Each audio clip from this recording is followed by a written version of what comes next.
السلام عليكم ورحمة الله وبركاته داودياش ku xiran channelkayga Toorsajiya kusoo dhawaad walaalahayga qaaliga ah meel walba iyo si walba maqalkayga iyo muuqaalkayga idin soo gaarayo hadduu rab raali ka noqdo maanta waxaan mawduucigu ku saabsan yahay ama diirada ku saaraya dhiciseynta soo laalaabta ama dilinka soo noqnoqda oo laga soo codsaday in aan markaasi aan ka soo hadlo aad iyo maasan tahay qofka markaas su'aasha uu diina aad iyo maasan yahay waa su'aal mudan in la isweydiiyo aadna muhiim u ah in ay hooyadu ogaado waxyaabaha ama waxa ku sababa in ay ilmuhu ay soo dhicisaan ama si isdaba joog ah ay hooyadu u dhicisto haddii aad ila socoto muuqaalka la garay una share garay asxaabtaada haddii aad ku cusub tahay channelkaygana subscribe saar haddii aan gudgalo mawduuceena ku saabsanaa dhiciska soo laalaabta ama daba isku xiga inay isku daba xigaan hooyadan waa muhiim inay ogaado waxyaalaha sababa haddaba waxyaalaha waxa u kala qaadayna laba qaybood kow cilada ka timaada qaab samaysanka xubnaha ku shaqeeya ama ku shaqada leh uurka sida riximka minka afka ilmo galeenka kow waxaa ka mid ah riximka waxaa la arkaa haddii minka uu u samaysan yahay qaab uusan uurka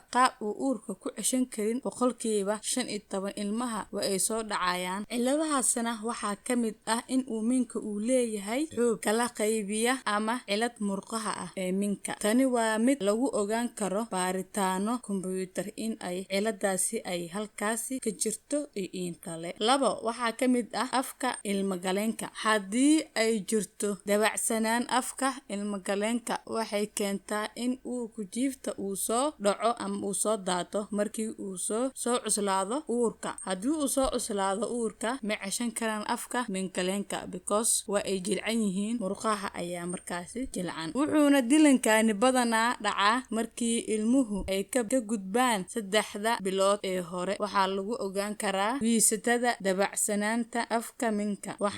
waxayna dhakhaatiirta toliinka fudud ay ugu qabtaan af si uu ilmuhu u dhameystirmo bilooyinkiisa kadibna waa laga furaa toliinka ama qodobka markaasi lagu qabto haddaba qodobka labaad ayaa ah ciladaha keena in ilmaha ay soo daataan ama ay dhicisow badan uu dhaco ee ku timaada hooyada waxaa ka mid ah kow cilada isdiidista dhiiga aabaha iyo hooyada waa ay keentaa waxayna ka mid tahay ciladaha mar walba ka qayb qaata ama soo ridida ilmaha in ay soo daataan ama soo dhicisaan waxaa jira dad leh hiddo socod oo u nugul in ilmaha ay soo tuuraan ama ay soo ridaan haddii laba qof ay isku soo aadaan oo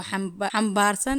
ciladahaas waxay keentaa ama ay keeni kartaa in ilmuhu ay soo dhacaan ama ay soo dhicishaan ilmahaasi sidoo kale ciladaha ka qayb qaata in ay ilmaha ay soo dilmaan ama hooyadu ay isku aragto dilan soo noqnoqda waxaa kaloo ka mid ah cilad xagga hormoonada ah hormoon waa dheecaan jirka u baahan yahay in uu ka howlgalo waana noocyo badan shaqaduna ay ku kala duwan yihiin ciladaha hormoonada ee lala xiriiriyay dilanka soo laalaabta waxaa ka mid ah xanuunada ku dhaca qanjirada thyroid gland iyo ciladaha ugxan-sidaha oo fiixda ama afka hore ee ukumaha meesha ay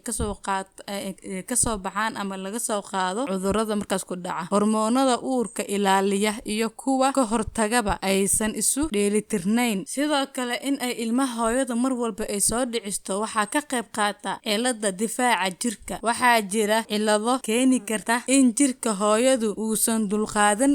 u lahayn uurka oo uu weerarayo si uu iskaga takhaluso maadaama ay tahay cilad isdifaacis ah jirka wuxuuna jirka hooyadu dareemayaa in uurku jiifka uu yahay wax halis keeni kara ama halis ku ah hooyada sida wax aan jirka ka tirsaneyn sidaas jeermiska oo kale sidoo kale sidaas ayayna ilmaha soo dhacaan ama halkaas ayay ilmaha ku soo daataan ama dilankaba ku dhacaa sidoo kale waxaa ka mid ah in ay dilanka hooyada ku soo laalaabto ama hooyada markasta ay dilanto ciladaha ugxan-sidaha ayaa ka mid ah haddii